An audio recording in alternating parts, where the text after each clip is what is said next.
Alright mga karandom, welcome back again. So this video ay papalitan natin tong pindutan ng busina kasi sira na. Ayan, oh. Nawawala yung niya, busina, nagloloko. Papalitan natin.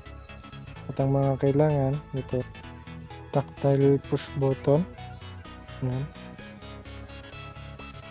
Tapos ito naman, screwdriver, soldering iron, set natin sa 300 ang temperature para hindi maluso yung plastic, tweezer at lead. Ayan.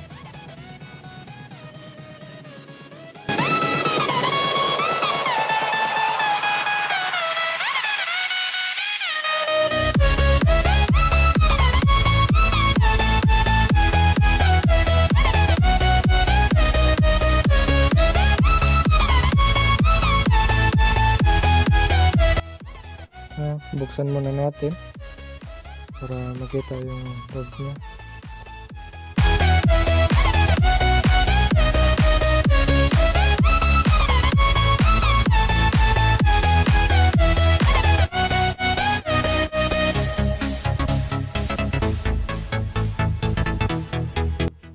Itabi muna natin itong screw baka mawala.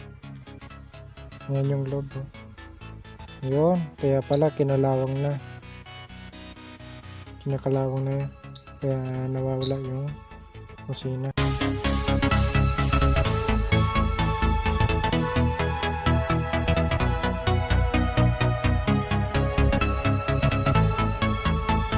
Okay, tanggalin muna natin para mapalitan na. Palitan natin ng bagong tactile.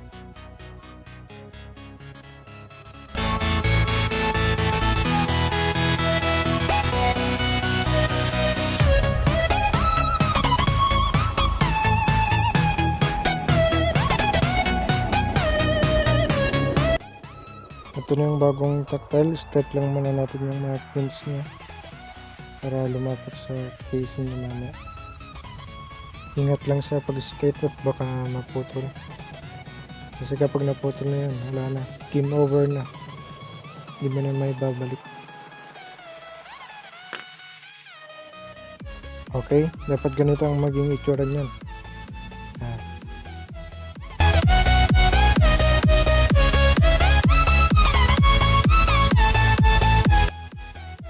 Tapos ipitin lang natin at lagyan natin ng flux.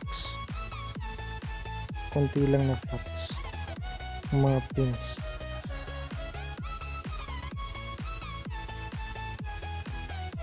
At ang purpose nitong flux na to ay para madaling kumapit yung LED sa pin. Lagyan natin ng LED para kumapit.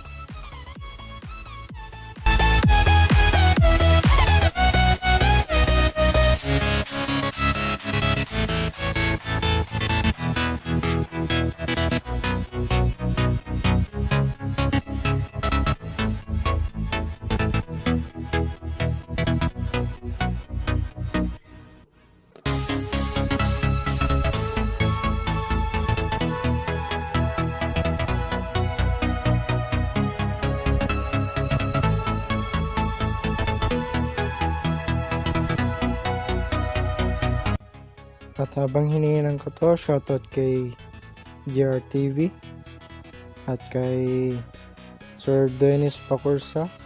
Maraming salamat po dun sa pinakita mong intro maker app. Napakaganda po nun. Maraming salamat po. Shoutout sa'yo. Yan mga karandam, okay na. Babalik na lang natin sa casing niya. Yan. Tsaka konting trim na rin. Konti lang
Okay, tapos babalik na lang natin tong dalawang screw. Yan. Pagkatapos na okay na.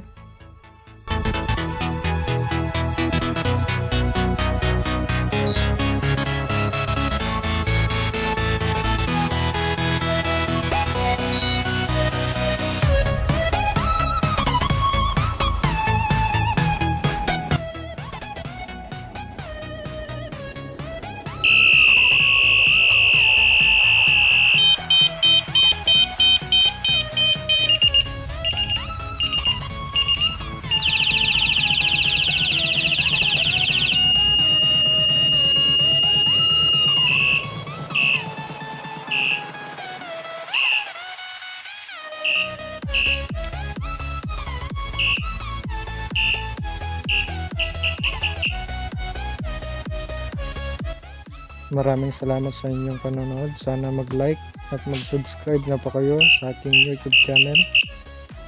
At pindutin nyo na rin yung notification bell para lagi kayong updated sa aking mga videos.